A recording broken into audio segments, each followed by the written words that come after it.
Lendas dos judeus. José faz-se conhecer. Vendo que seus irmãos estavam, de fato, a ponto de destruir o Egito, José resolveu dar-se a conhecer a eles e procurou uma abertura adequada, que levaria naturalmente ao seu anúncio. A seu pedido, Manassés colocou a mão sobre o ombro de Judá, e seu toque acalmou a fúria de Judá, pois ele percebeu que estava em contato com um parente seu, porque tal força não existia em nenhuma outra família. Então José dirigiu-se gentilmente a Judá, dizendo: Gostaria de saber quem o aconselhou a roubar a taça. Poderia ter sido um de vocês? Benjamim respondeu: Nem aconselharam roubo, nem toquei no copo. Façam um juramento sobre isso, exigiu José. E Benjamim atendeu ao pedido do irmão. Juro que não toquei no cálice. Os dardos que meus irmãos atiraram nele. Tão verdadeiro quanto eu não era um daqueles que tiravam seu casaco. Tão verdadeiro quanto eu não tive parte na transação pela qual ele foi entregue aos ismaelitas.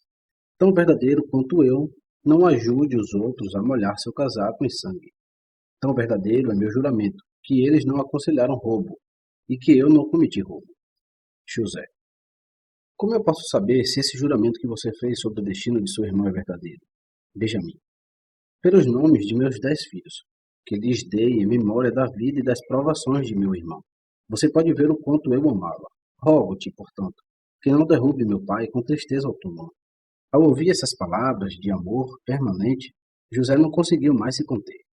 Ele não pôde deixar de se dar a conhecer a seus irmãos. Ele lhes disse estas palavras: Vocês disseram que o irmão deste rapaz estava morto. Vocês mesmos o viram morto antes de vocês? Eles responderam: Sim. José: Você ficou ao lado do túmulo dele? Os irmãos: Sim. José: Você jogou torrões de terra sobre o cadáver dele? Os irmãos: Não. Então José refletiu, dizendo para si mesmo: Meus irmãos são tão piedosos como antes e não falam mentiras. Disseram que eu estava morto porque quando me abandonaram, eu era pobre, e um homem pobre é como um homem morto. Eles ficaram ao lado de minha sepultura, que é a cova na qual me lançaram. Mas não disseram que haviam jogado terra sobre mim, pois isto teria sido uma falsidade. Voltando-se para seus irmãos, ele disse: Vocês mentem quando dizem que seu irmão está morto. Ele não está morto. Vocês os venderam e eu o comprei. Vou chamá-lo e colocá-lo diante de seus olhos. E ele começou a chamar: José, filho de Jacó, vem aqui. José, filho de Jacó, vem aqui. Fale com teus irmãos que te venderam. Os outros voltaram os olhos para cá e para lá, para os 4 cantos da casa, até que José os chamou. Por que olhais aqui e ali? Eis que eu sou José, vosso irmão. Não responderam, mas o Criador permitiu que o milagre acontecesse e suas almas voltaram para eles. José continuou: Vocês veem com seus próprios olhos, e também meu irmão vê com seus olhos, que falo com vocês em hebraico, e sou verdadeiramente seu irmão. Mas eles não acreditaram nele. Não apenas ele havia se transformado de um jovem de rosto liso em um homem barbudo desde que o abandonaram, mas também o jovem abandonado agora estava diante deles como governante do Egito. Portanto, José desnudou seu corpo, mostrou-lhes que ele pertencia aos descendentes de Abraão. Envergonhados, eles ficaram ali e, em fúria, desejaram matar José como autor de sua vergonha e sofrimento. Mas o anjo apareceu e o jogou pelos 4 cantos da casa. Judá levantou um clamor tão alto que os muros da cidade do Egito ruíram. As mulheres tiveram partos prematuros. José e Faraó caíram dos seus tronos, e os 300 heróis de José perderam os dentes, e as suas cabeças permaneceram para sempre imóveis, voltados para trás, pois os viraram para descobrir a causa do tumulto. Mesmo assim, os irmãos não se aventuraram a se aproximar de José, pois estavam muito envergonhados de seu comportamento para com o irmão. Ele procurou acalmá-los, dizendo: Agora não fiquem entristecidos, nem zangados consigo mesmos, por terem me vendido para cá, pois o Criador me enviou antes de vocês para preservar a vida. Mesmo essas gentis palavras de exortação não baniram seu medo, e José continuou a falar: Por menos que eu guarde pensamentos vingativos em meu coração contra Benjamim, tão pouco os guardo contra você. E José continuou: Você acha que é possível que eu lhe cause algum mal? Se a fumaça de 10 velas não conseguiu extinguir uma, como alguém pode extinguir 10? Por fim, os irmãos foram acalmados e foram até José, que conhecia cada um pelo nome. E chorando, ele os abraçou e beijou a todos. A razão pela qual ele chorou foi que seu espírito profético lhe mostrou os descendentes de seus irmãos escravizados pelas nações. Ele chorou especialmente no pescoço de Benjamim, porque previu a destruição decretada para os 2 templos situados no loteamento de Benjamim. E Benjamim também chorou no pescoço de José, pelo santuário de Siló, no território de José, que também estava condenado à destruição. Faraó ficou muito satisfeito com o relato da reconciliação entre José e os hebreus, pois temia que as dissensões deles pudessem causar a ruína do Egito, e enviou seus servos a José para que participassem de sua alegria.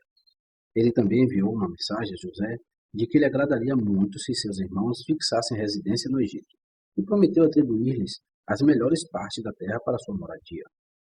Nem todos os servos do faraó estavam de acordo com seu senhor a respeito deste convite aos hebreus. Muitos dentre eles ficaram quietos, dizendo: se um dos filhos de Jacó vier para cá e for promovido a uma posição elevada acima de nossas cabeças, que mal nos acontecerá quando mais 10 vierem para cá?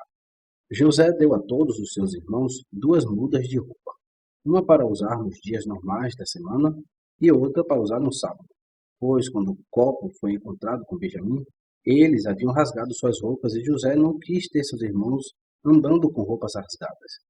Mas a Benjamim ele deu 5 mudas de roupa, embora não para distingui-lo de seus irmãos. José lembrava-se muito bem do mal que seu pai havia causado ao dar-lhe a túnica de várias cores, despertando assim a inveja de seus irmãos. Ele desejava apenas dar a entender que Mordecai, um descendente de Benjamim, certa vez estaria vestido com 5 vestes reais. José apresentou seus irmãos, vestido com roupas bordadas em ouro e prata, diante do faraó, que ficou muito satisfeito em conhecê-los, quando viu que eram homens de estatura heróica e bela aparência. Ele lhes deu carroças para trazerem suas famílias para o Egito. Mas como eram ornamentadas com imagens de ídolos, Judá as queimou e José as substituiu por outras 11 carroças, entre elas aquela em que ele havia viajado em sua ascensão ao cargo, para ver a terra do Egito. Isso seria usado por seu pai em sua viagem ao Egito. Para cada um dos filhos de seus irmãos, ele enviou roupas e também 100 peças de prata para cada um. Mas para cada um dos filhos de Benjamim enviou 10 mudas de roupas.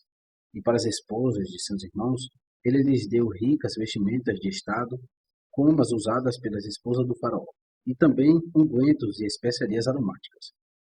Para sua irmã Diná, ele enviou roupas bordadas em prata e ouro, e mirra, aloés e outros perfumes.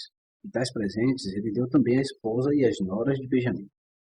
Para si e para suas esposas, os irmãos receberam todo tipo de pedras preciosas e joias, como as usadas pela nobreza egípcia.